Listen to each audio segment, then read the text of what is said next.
of our children. This man,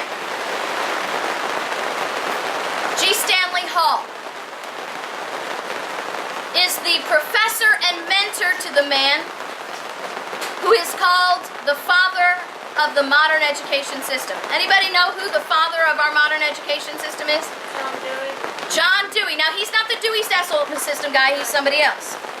John Dewey is referred to by our teachers and our colleges as the father of the American education system.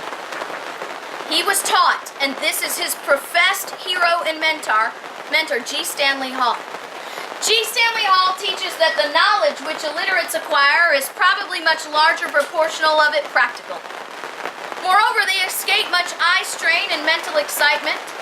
Other things being equal are probably more active and less sedentary. Illiterates escape certain temptations such as vacuous reading, and perhaps we are prone to put too high a value both upon the ability to read and the discipline involved in doing so. This is the foundation of our American education system.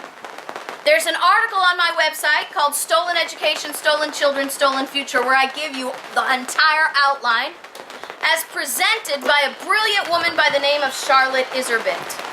Anybody here heard of Charlotte Iserbyt? Thank you. Charlotte Iserbyt was on the Reagan Education Council, and she was tasked with researching the history of the American education system so that we could offer improvements to it. And what she found was so stunning that she became a whistleblower, and the Reagan administration fired her for it.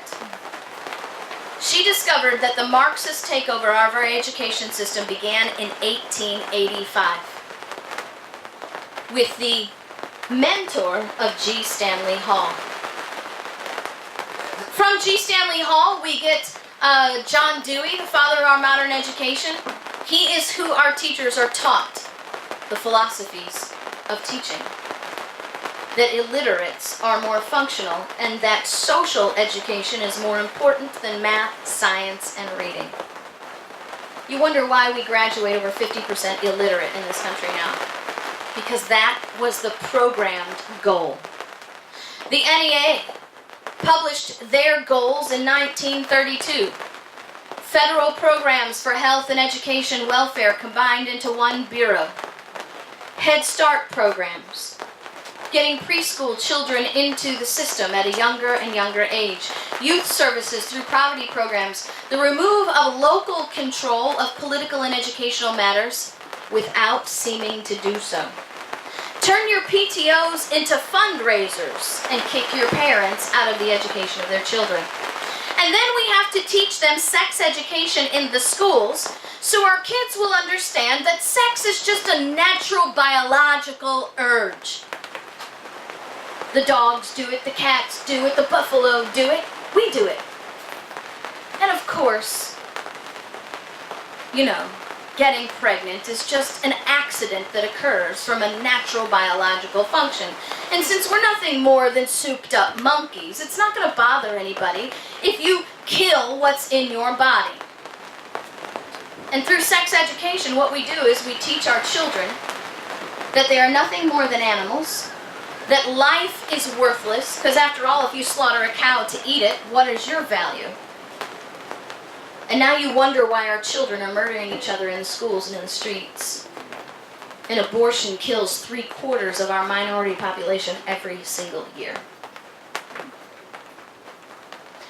Deuteronomy 7:6-7-9 says, And thou shalt teach them diligently unto thy children, and thou shalt talk of them when thou sittest in thine house, and when thou walkest by the way, and when thou liest down, and when thou risest up. Thou shalt bind them for a sign upon thine hand, and they shall be as frontlet between thine eyes, and thou shalt write upon them the posts of thy house and thy gates.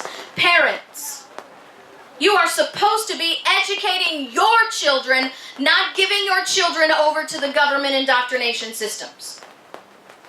The Bible has a principle: train your child up in the way that they shall go, and when they get older, they will not depart from it. But what are we doing? We're training them up in the government way to go. Parents who send their children to Christian schools send them to Christian schools because they want them to get an education and learn to love God. Why should we be so surprised that when we send our kids to a government school, they get an education and learn to love government.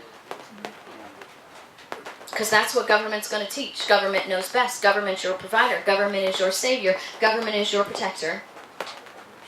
And you wonder why we have raised up generations of people who love federal supremacy. Understand that our educational problems exist in its very foundation. We must learn the marks of statists, collectivists, and humanist propaganda. We have to counterwash the brainwashing with right information. Live and teach Liberty First principles every day. That's what that means. Write it on your posts. Make sure your children see you living liberty so that they will embrace it as well as they go older.